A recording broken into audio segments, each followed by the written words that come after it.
Hey y'all, sorry again I couldn't make it there, but I had to be there for my kid. So I'm coming to you via computer, and we're going to start off with a do now, like we normally do. So this one asks, what features of Rome's geography made it strategically located for territorial expansion? So take a moment, process of elimination, think about it, and pause me, because I'm about to say the answer, so pause me. Just kidding. I'm going to tell you what the wrong answer is. So first off, we're going to start from the bottom. Mediterranean Sea would not be something that protected the Romans. Essentially, it actually opened them up.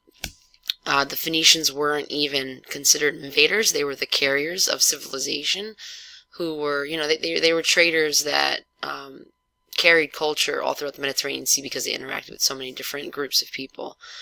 The mountains in Italy might make most people feel as though the people in Italy itself could be isolated from one another, but the mountains weren't as drastic as you may perceive them to be, especially when you compare them to the mountains in Greece, which did prevent unity from happening. So Rome was not situated along the coast of the Atlantic Ocean. That's just a fact. And so that leaves you with choice number one as being the correct answer. And oh look, Iberian Peninsula. And you know what, if you put that on the map quiz, I'm not going to mark you wrong. So, as we go through this 15-minute notes section, I want you to keep in mind the questions that you have on your homework so that you can jot some information down maybe that I'm saying verbally. That may help you. Alright, so yesterday we talked briefly about the Roman Republic. So the Roman Republic at first was a political system that only the patricians were able to be involved in, but eventually to curb dissension and class tension amongst the masses, they allowed for the plebeians to have political access and participation within the republic. And the more the Romans conquered and made the idea of the republic available to their newly conquered people, the more people wanted to become part of the republic. So the idea of this republic was that citizens would have a say, and that despite your economic class or social class, you would still have the same opportunities and rights as others.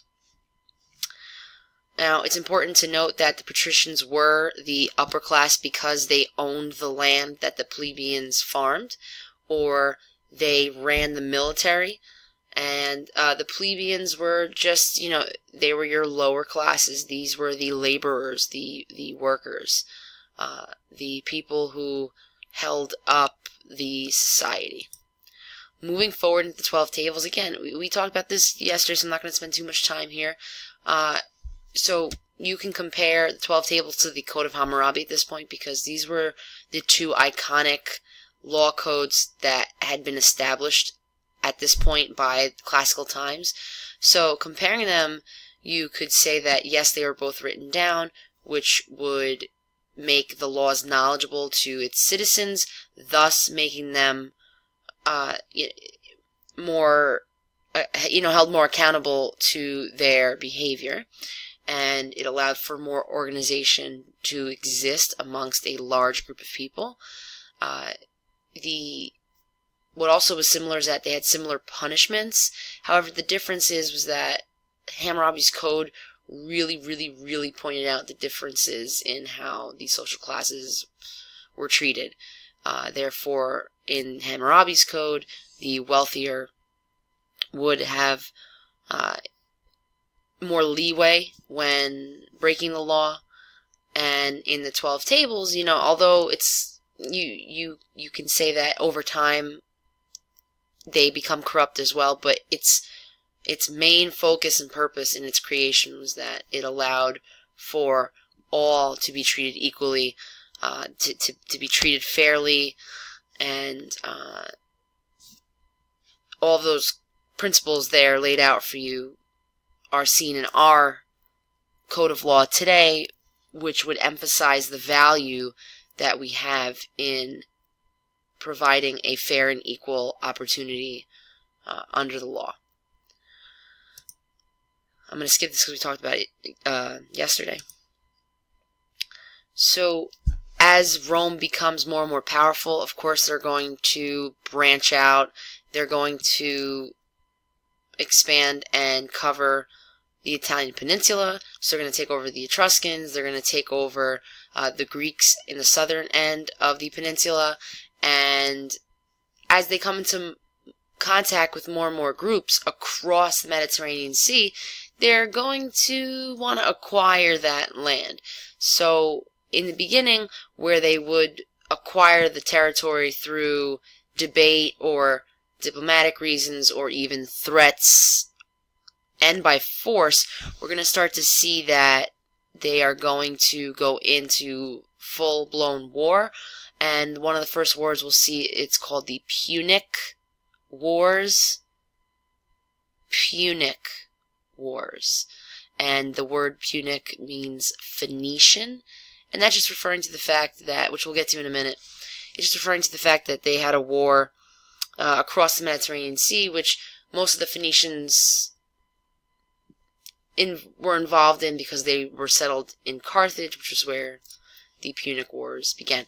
Anyway, over time, as the Romans built their vast navy and increased their size within the army and overran places across the African, Asian, and European continents, they soon found that if you looked at the map of the Romans at their height of expansion, they owned all lands that surrounded the Mediterranean Sea. So they began to refer to the Mediterranean Sea as Mare Nostrum, or our sea. And again, it's in Latin because the first Romans, they were Latin. So they were called Latins, and that was the language that was spoken very widely across the Roman Empire. But again, this was before the Roman Empire. So as Rome continued to dominate, as it says there, the Mediterranean Sea, and as they came into contact with a city called Carthage through trade, it became a very tense relationship between Carthage and Romans, because the Carthaginians were these people who had always had power in this realm. So Carthage is starting to see this threat of the Romans, and so again the Punic Wars start. And the Punic Wars is a series of 3 wars that has Rome versus Carthage. And you have a guy named Hannibal who really lived to fulfill his father's dreams and vendettas of defeating the Romans. And you have Scipio Africanus, who helped to achieve the victories over the Carthaginians. Because you see, yes, there were 3 series of wars within the Punic Wars, and that, most people would imagine, hey, maybe each side at least won one battle, so they went for, the last game that would break the tie. In this case, that is not the truth. In fact, the Romans won each of the 3 series, so it was a matter of the Carthaginians not realizing that they sucked against the Romans. So let's quickly talk about that. We have there's 3 wars. So the Romans defeat Hannibal in the first one. Defeat Hannibal's father in the first one, and the father makes Hannibal swear that he will always go after Rome and he will try to defeat the Romans. And Hannibal's father eventually dies without seeing victory, and Hannibal will too. He'll die before he sees victory, and that's because the Romans really put the final nail in the coffin in the last series, which we'll get to in a moment. But Hannibal's like, alright, how are we going to get these Romans? How are we going to get them? And Hannibal's like, oh, what's the best way to go to Rome? Across the Mediterranean Sea. Right? I mean, just like that, right across the Mediterranean Sea. That's the easiest way. But let's not do that. Let's do the most difficult thing ever, just to have the element of surprise. So Hannibal goes all the way around, and he wastes money.